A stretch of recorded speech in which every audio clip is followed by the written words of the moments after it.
At this point, I'll call on Student Body President Lamar Richards for his comments. Lamar? Thank you, Chair Bullock. You know, recently I've found myself reflecting quite a bit.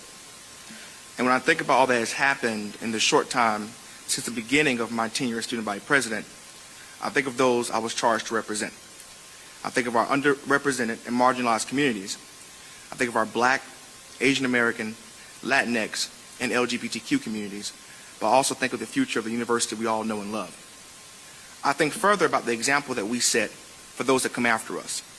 I think about the example that this board sets, the example that we must set, not only for the UNC system, not only for the state of North Carolina, but for the spirit of higher education, for the spirit of an authentic public education of, by, and for the people.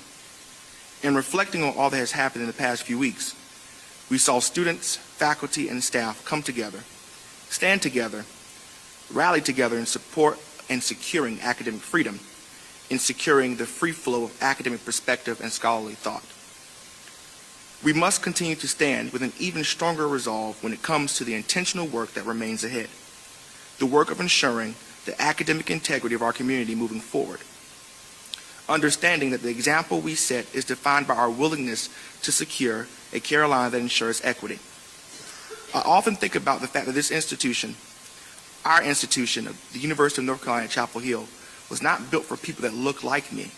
Rather, it was built by people that look like me, my family and my peers. It is clear, now more than ever, that as a community, we must continuously hold leadership across our state accountable. We cannot and must not accept political partisanship, maneuvering, or interference at our home, in our house. External influence must have no place and no say in our sacred framework of shared governance, nor our mission in securing scholarship, excellence, and innovation at Carolina, our nation's oldest public university. As I learned from my great-grandmother, perspective matters. Words matter, but our actions matter more. And doing what is right matters the most. We cannot operate nor govern with the guise of compromise, serving as a solution to the inequities at the core of our institution, or as an excuse for inefficient, meaningless reform. Doing what is right often is not easy. It does not always come with a reward. It may actually come with a burden attached. A burden, however, that we must be committed to carrying forward. A central component of our university's mission is to foster the success and prosperity of each rising generation. I say this to this board today, that there can be no promise of prosperity, there can be no unrelenting support for my generation or those that follow without the acknowledgement of the foundation of this university, its past, and a commitment, firm and unyielding, to ensuring a space where all Tar Heels, present and future alike, students, faculty, and staff alike, feel safe and welcome. It is this commitment that is necessary and required. We must strive not to create a university that students change who they are to fit within, but a Carolina that is worthy of the opportunity in itself to empower its students to aspire to be who they want to be.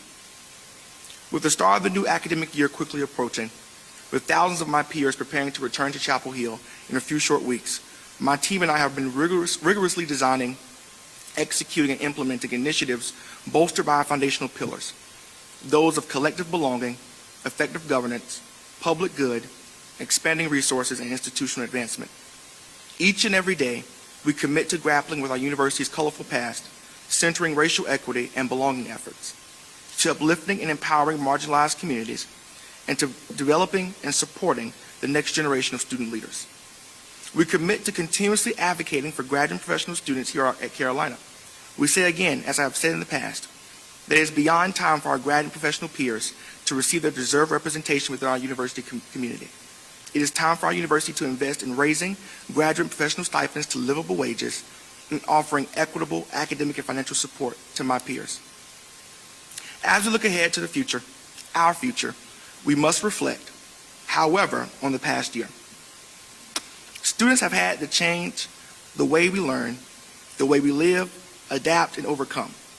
In a year where so many community members learned to put the collective good, the safety and well-being of others above our individual needs, this year I asked this university and this board to strive to cultivate a Carolina with this in mind, a Carolina that is student-centered, student-focused, and student-driven.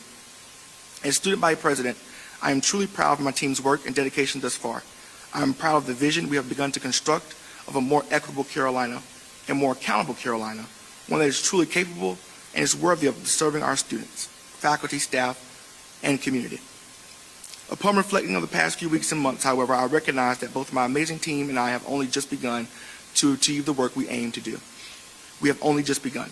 And I ask that you all, as I approach you all with student initiatives in the future, support me in reaching out and connecting with the students on campus and addressing our campus climate together, united. Thank you. Thank you, Trustee Richards.